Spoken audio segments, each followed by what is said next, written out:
కాగితం మీద ఇవ్వండి.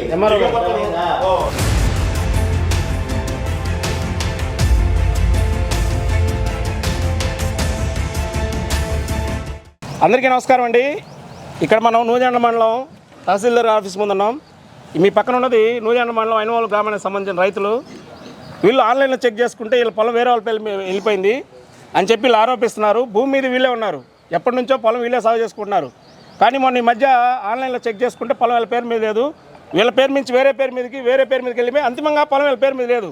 ఇక్కడ మనకు కనపడుతుంది సుమారు 4-5 రైతులే. కానీ కనపడని రైతులు ఎంతోమంది ఉన్నారు. నాకున్న సమాచారం ప్రకారం ప్రతిరోజు నా ఇంటికి 4-5 వస్తున్నారు, మా పొలం ఆన్లైన్లో చూపించలేదు అన్నారు. జనసేన పార్టీ అధ్యక్షులు రాష్ట్ర ఉప ముఖ్యమంత్రి పవన్ కళ్యాణ్ గారి గ్రీవెన్స్లో ప్రజావాణిలో వీళ్ళు కంప్లైంట్ పెట్టారు. పార్టీ ఆఫీస్ నుంచి వచ్చిన సూచనల మేరకు వీళ్ళని ఎంక్వైరీ చేయడం జరుగుతూ ఉంది. ఇతను ఈ నూజెండ్ల మండలం ఐనవోలుకి సంబంధించిన రైతు. ఇతని మాటల్లో అసలు ఏం జరిగిందో చూసుకుందాం. పెద్ద ఆయన చెప్పు, మీ పేరేం పేరు? నా పేరు వేము వెంకటేశ్వర్లు. మీకు ఎన్ని ఎకరాల పొలం ఉంది?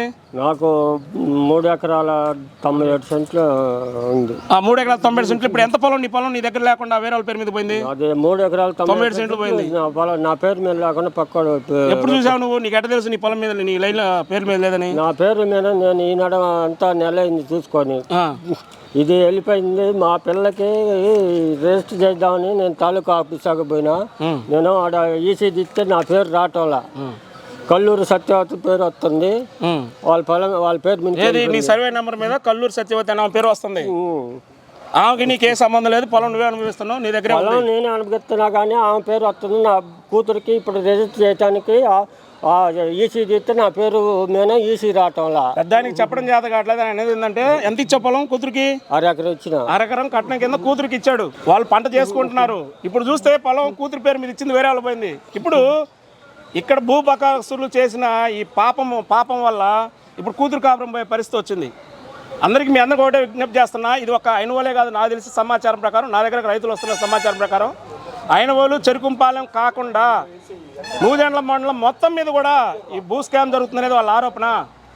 జీవీ ఆంజనేయులు గారు రైతుల పక్షపాతి, రైతులు తలసరి ఆదాయం పెంచాలి, రైతులు ఆర్థికంగా ఎదగాలని సొంత డబ్బులు ఖర్చు పెట్టి రైతులను అభివృద్ధి చెందాలని ఆయన చూస్తామంటే, మరో పక్క కూటమికి చెడ్డ పేరు తీసుకురావాలి, కూటమిని ఎలాంటి విచ్ఛిన్నం చేయాలని ప్రభుత్వ అధికారులు కానీ, రైతులు కానీ, రాజకీయ నాయకులు కానీ, వివిధ పార్టీకి సంబంధించిన వ్యక్తులు కానీ వీళ్ళు రైతులకు వ్యతిరేకం చేసి వీళ్ళ భూములు కాజేసి వాళ్ళ స్వార్థ ప్రయోజనాల కోసం, వాళ్ళ ఆర్థికంగా లాభపడటం కోసం, రైతుల యొక్క జీవితాలు చిన్నాభిన్నం అవడం కోసం వాళ్ళు ఈ భూములు ఇలా తెలియకుండా వీళ్ళ పొలాలు వేరే వాళ్ళకి ఎక్కినాయి. నేను ఇక్కడ ఒకటే ప్రశ్న అడుగుతున్నా.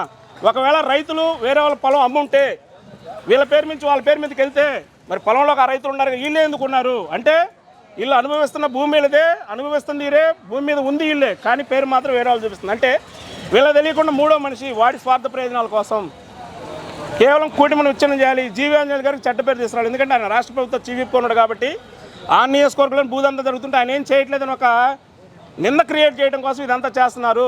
దీనివల్ల ఏంది, చాలామంది రైతులు నా దగ్గరకు వచ్చిన 4 రైతులకే సుమారు 51 ఎకరాల పొలము వాళ్ళ పేరు మీద లేదు. వాళ్ళ దగ్గర పాస్ పుస్తకాలు ఉన్నాయి, అదేవిధంగా రిజిస్ట్రేషన్ డాక్యుమెంట్స్ ఉన్నాయి. వీళ్ళు ఏం పాపం చేశారు పాపం?